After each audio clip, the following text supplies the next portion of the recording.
Hello again, everyone. Saka here, and let me introduce you to Lisa Sakakino, our driver in the F1 2021 My Team Career Mode. It's been a while since I played a Formula 1 game. 2010 was the last Formula 1 game that I purchased, so 11 years it's been. And after 4 years of NASCAR Racing 2003 season, which I'm still playing, and bringing a GT series in Motorsport Manager from the bottom to the top, I figure why not give Formula 1 2021 a try? So that is what we are going to do. I will adjust the AI as necessary. I want this to be a bottom to the top story. I'm not going to go out and win the first race and qualify in the pole. That's not my goal. I want this team to grow. And let's go ahead and get started with Lisa. And here we have the helmet and suit, red and white for Japan, and blue being Lisa's color. Those nice blue stripes and highlights, I think that works out quite well. And going off of our Motorsport Manager heritage, our race team's name will be Saka Speedworks. So as a nice upfront bonus, I think our primary sponsor will be Echo. We just need to have 2 points finishes during a season as a team. So myself or my teammate, we just need 2 top 10s this year. So we have 40 chances to do 2. I like those odds, so we'll roll with Echo. As far as engine suppliers go, I like the balance of performance and durability of the Honda engine, plus it saves us 200 grand, so we might be able to invest in a better teammate for the cost of a Ferrari engine. As far as a teammate goes, we have Roy Nissany, Artem Markelov, Pedro Piquet, Marcus Armstrong, Felipe Drugovich, Jack Aiken, Callum Ilott, and Nobuharu Matsushita. And I think starting off, let's go with Nobuharu, as that would be a cool thing to have 2 Japanese drivers on a team. So let's roll with Matsushita. All right, let's head on to the HQ. Oh, wow, we got a helicopter and a landing pad. That's cool.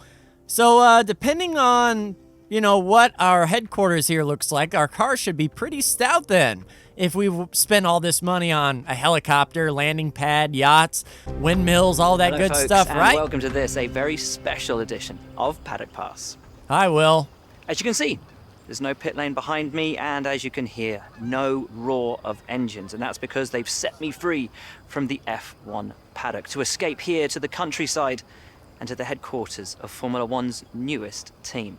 That's now, me. It's not every day we get to pull back the curtain and look behind the scenes at an F1 team. Rarer still that we get to talk not only to the team owner, but also the team's lead driver.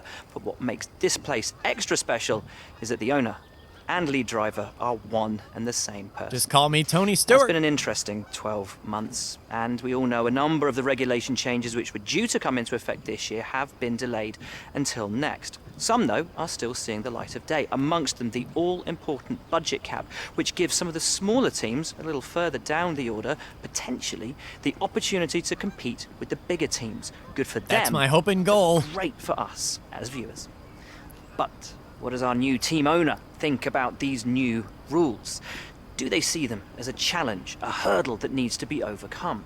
Perhaps they see them as an opportunity to disrupt the status quo, a chance to come out swinging and to carve their name into Formula One history. Well, Yep. I had the opportunity to ask them these very questions. There's our car. Today. Reveal coming And soon. here's what they had to say.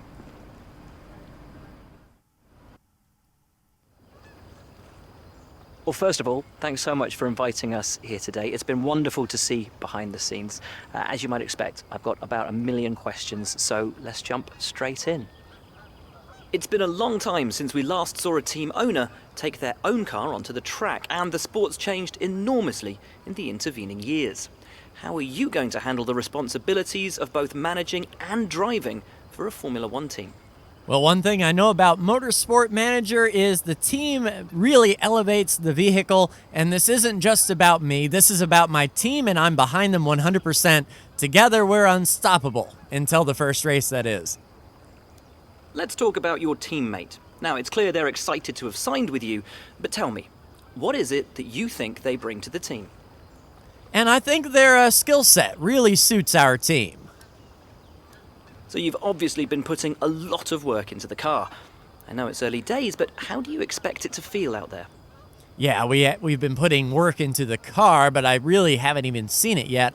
But one thing I do know, the balance needs to be on. If it's nice and stable, we can work with that. So the chassis balance is incredible. Most of the other teams can boast years of experience in Formula One. Where do you see the opportunities to make those vital performance gains you need to put you within reach of the other cars? And I think weight reduction can go a long way to making an underpowered car perform better, where fuel loads are the key to reducing the weight. Efficiency we've got in the power unit will keep our weight down. Ultimately, your success this season is going to come down to whether you can take positions from the other drivers. What is it about your car that's going to give you that edge in those battles? Reliability, reliability, reliability. F1 isn't one race, it's a whole season. Rigorous stress testing means we can avoid grid penalties and failures. And finally, with so many specialist departments working together here at your headquarters, and with such an important deadline coming up, who's getting that coveted Teacher's Gold Star? And I think our power unit department really hit the ground running. We took delivery of our engines. They've done a great job. Good job, powertrain. Well, thank you so much for your time. It's been wonderful to get an insight from you and, of course, to see around the headquarters. Thank you for today. Really appreciate it. And thank you all at home for watching as well. We'll see you very soon. So while we're here, let's fill up some space. So from the 10th to the 15th, we are wide open. Let's do a preseason advertisement campaign. Get the team acclaim up. We'll spend a little bit of money, but I think it is well worth it in the end. And then our car reveal will be on the 16th. Can we... No, we can't squeeze anything in there because of that car reveal, and I guess it's all hands on deck for that. But on the 17th, I think we can do a driver press tour to increase our driver acclaim. We'll spend a little bit more money, but I think well worth it in the end, and that will set us up for a 3-day weekend before the Grand Prix. So we have an email from Andrea, email from Ruth, our IT department, queen of turning it off and turning it back on again, and letting us know that fabrication can help us develop parts simultaneously. Build time reduces the obvious build time. Quality control, that's where we're really going to focus on as well. Reliability and resource point generation, getting those R&D points for improving those parts. As far as R&D, speaking of, it looks like we're in between AlphaTauri and Alfa Romeo. As far as performance goes, we are decent on the powertrain and durability, low on the chassis and aero. So I think we'll go with aerodynamics first. And do we want a front wing or a rear wing main plane? Let's do that. 40% failure chance it will come in after our first Grand Prix in Bahrain. So we'll go ahead and do that and be down to 500 points. And I don't believe we can invest in anything else as the costs went up on all the other parts, but get a nice head start here. We start with 3 engines and motor generator units. We have 2 energy stores, 3 turbos, and 2 control electronics. Okay. 1 practice gearbox and 1 event gearbox. Well, crap. That's not going to be good for us. But that is neither here nor there. Let's advance time through our preseason advertisement campaign, get those weekly resources and running costs figured out, and reveal the car. So, everyone, here is Saka Speedworks Formula One car.